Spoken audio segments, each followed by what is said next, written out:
for me, Children of Men. I would say that the true focus of the film is there in the background, and it's crucial to leave it as a background. Here comes his true art, Cuarón's. It's the paradox of what I would call anamorphosis. If you look at the thing too directly, the oppressive social dimension, you don't see it. You can see it in an oblique way only if it remains in the background.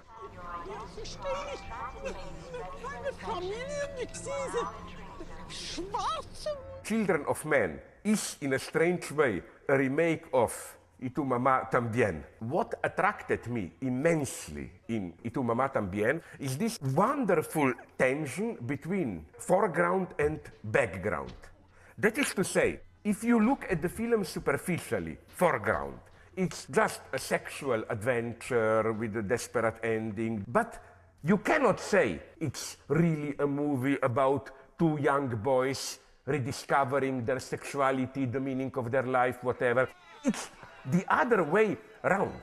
You see this absurdity of their life. It's so clear that the way they experience their sexual traumas and so on, it's against the background. It throws the light on these signs of social oppression. And it's the same, I think, in this film. It's not really that all this infertility and so on is just a pretext for, I don't know, the hero's inner journey from this apathetic anti-hero mode to more active engagement and so on. No, it's this fate of the individual hero remains a kind of a prism through which you see the background even more sharply.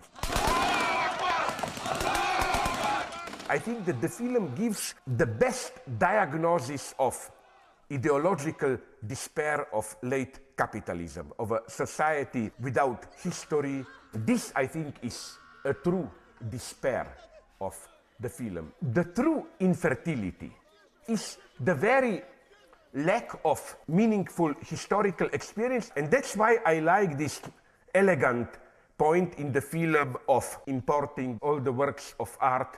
All those classical statues are there, but they are deprived of a world. They are totally meaningless, because what does it mean to have a statue of Michelangelo or whatever? It only works if it signals a certain world. And when this world is lacking, it's nothing.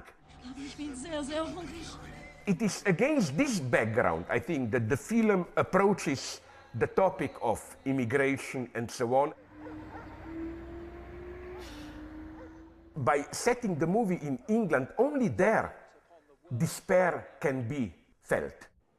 England is one of the few countries in the world that doesn't have a constitution, because it can rely on its substance of traditions. You don't need it written.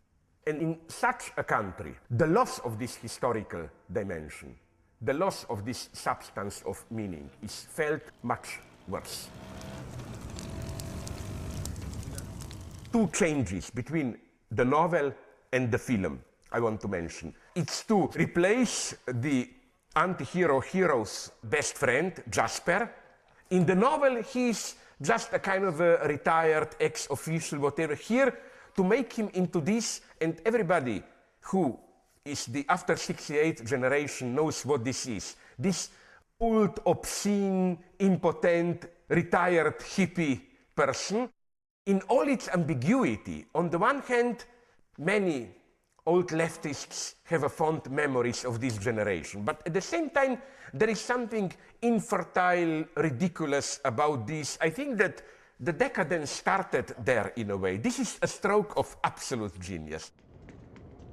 Another thing that I immensely appreciate, and this is a very risky thing to do, is to avoid sex. Here we have fertility reinstalled, but not through the form of a couple being created. The fertility is spiritual fertility. It's to find the meaning of life and so on. So these are the reasons, again, for my admiration of the film. That precisely because it doesn't directly make some kind of a political, moralistic parable and so on, it works. perfectly.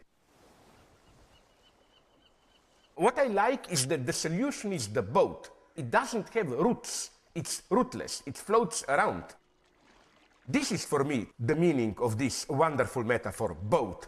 The condition of the renewal means you cut your roots. That's the solution. Look at films like Children of Men. This is a future. Only films like this can guarantee that cinema as art will really survive.